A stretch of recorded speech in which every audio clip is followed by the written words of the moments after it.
Bem-vindo ao Contos da Meia-Noite.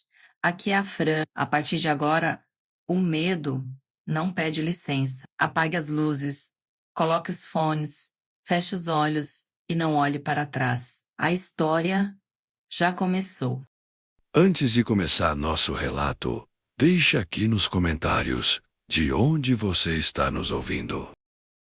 O galpão de triagem de resíduos sólidos do município de Itaquera ficava no limite entre o bairro industrial e o bairro residencial, e essa posição fronteiriça havia gerado, ao longo dos anos, uma série de conflitos de zoneamento que a prefeitura resolvia invariavelmente adiando.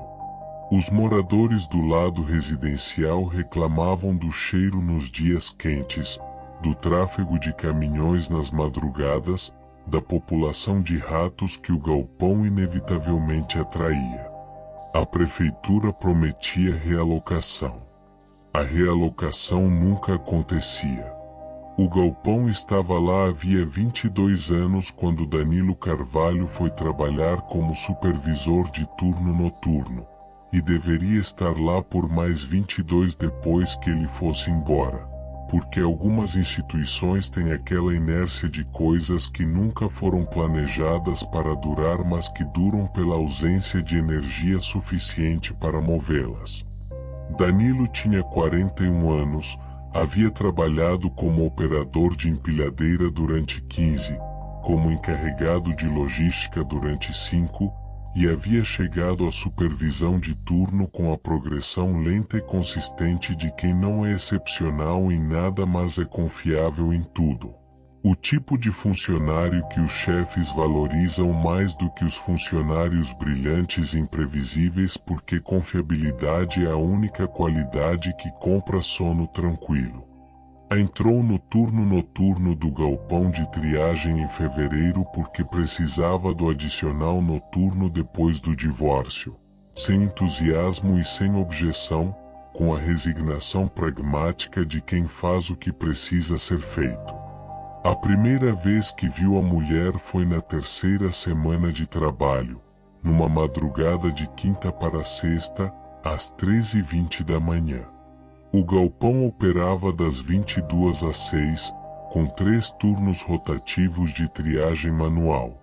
Catadores que separavam o material sobre esteiras, em ilhas de trabalho protegidas por equipamento de proteção individual. Era trabalho pesado e monótono, com aquele cheiro que nunca saía completamente das roupas e que Danilo havia aprendido a não mais perceber depois de 2 semanas. Como o cérebro aprende a ignorar qualquer estímulo constante para preservar o espaço cognitivo para o que muda. O galpão era grande, uns 80 por 40 metros, com pé direito alto e iluminação de holofote que criava zonas de luz intensa e zonas de sombra densa nos cantos e atrás das pilhas de material separado. Danilo estava fazendo sua ronda de supervisão pelo corredor lateral, aquele corredor estreito entre a parede do galpão e a pilha de material compactado aguardando prensa, quando viu, no final do corredor, a uns 30 metros, uma figura feminina parada de frente para a parede. Estava imóvel, com o rosto voltado para o concreto, com os braços ao longo do corpo. Usava roupas escuras, cabelos longos e despenteados, descalça sobre o piso de cimento. Não estava usando nenhum dos equipamentos obrigatórios, sem luva, sem capacete, sem colete refletivo. Danilo pausou. Avaliou. Havia a possibilidade prática de ser uma funcionária que havia entrado na área restrita por descuido ou por alguma necessidade de serviço que ele desconhecia, sem equipe. Havia a possibilidade de invasão. O galpão tinha falhas conhecidas no perímetro que a segurança nunca havia corrigido completamente. Ele disse, com a voz de supervisor que usa para essas situações: "Ei, você não pode estar aqui sem equipamento." A mulher não respondeu. Não se virou. Oi. Preciso que você me ouça. Nada. Danilo caminhou em direção a ela. Conforme se aproximava, o cheiro mudou. Sobre o cheiro constante e onipresente do galpão, plástico, papel molhado, material orgânico em decomposição, havia um outro cheiro que emergia com a proximidade. Um cheiro muito forte, muito específico, de carne que esteve muito tempo em decomposição e depois secou. Não o cheiro de decomposição ativa, o cheiro de algo que decompôs completamente e ficou. O cheiro de dentro de um caixão aberto após anos. Danilo parou a uns 5 metros. Os cabelos da mulher, longos, escuros, encharcados, escorriam pela nuca e pelas costas com aquela aderência específica de cabelo que esteve submerso. Não havia umidade no galpão. Não havia como aquele cabelo estar molhado. Mas estava, gotejando, lentamente, no piso de cimento, formando uma poça escura ao redor dos seus pés descalços. Senhora, disse Danilo, com a voz que havia descido de uma oitava sem que ele ordenasse. Eu preciso que você se vire. Ela se virou. O rosto havia sido bonito. Havia sido, porque o que havia nele agora era a negação sistemática de tudo que o rosto havia sido. Havia sido uma mulher de talvez 35 anos, com feições regulares, pele escura, olhos grandes. O que restava era aquela versão do rosto que existe depois de tempo demais na água, inchaço, descoloração, a perda de definição dos contornos que a decomposição aquática produz de um modo diferente de qualquer outra forma de morte. Os olhos estavam abertos. A íris havia perdido a cor, estava branca, opaca, como vidro fosco. A boca estava levemente aberta, e de dentro dela escorria aquela mesma água escura que escorria dos cabelos. Danilo não gritou. O corpo congelou num modo que não era coragem nem covardia. Era o modo de chatidão que sistemas vivos usam quando a carga de entrada excede a capacidade de processamento imediato. Ele ficou parado, olhando, com o corpo completamente parado e a mente completamente parada, enquanto a mulher o olhava com aqueles olhos de vidro fosco sem expressão identificável e a água escura escorria do cabelo e da boca para o piso do galpão. Depois, não saberia dizer quanto tempo depois, ela se virou de volta para a parede.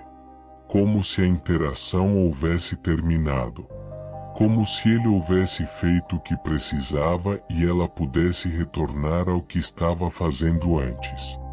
Danilo saiu do corredor lateral. Foi até a sala de supervisão. Sentou. Ficou ali até o fim do turno, às 6 da manhã, sem fazer mais nenhuma ronda. Quando os funcionários foram chegando para o turno da manhã, ele saiu sem dar o andover, coisa que nunca havia feito antes, e foi direto para casa. Pesquisou. Gastou o dia pesquisando, com aquela energia compulsiva de quem precisa transformar experiência em informação para conseguir suportá-la. Encontrou, num arquivo de notícias do município de 2 anos antes, uma matéria breve sobre o corpo de uma mulher encontrado num canal de drenagem a 400 metros do galpão. Uma mulher de 34 anos, vítima de homicídio, que havia estado submersa por tempo estimado de 3 semanas antes de ser encontrada. O caso havia ficado sem solução. O nome era Fernanda Melo. Danilo voltou ao trabalho na noite seguinte porque precisava do emprego. Fez suas rondas pelo galpão inteiro, inclusive pelo corredor lateral. A mulher não estava. O piso de cimento estava seco, sem poça, sem vestígio de umidade. Ficou olhando para o ponto onde ela havia estado por um longo tempo. Depois foi até a delegacia mais próxima, antes do início do turno, e deu uma declaração não sobre o que havia visto, mas sobre o que havia encontrado durante a pesquisa. Que havia um caso não resolvido de homicídio na região, que havia informações sobre o suspeito que circulavam entre trabalhadores da área. Isso era uma suposição baseada em nada.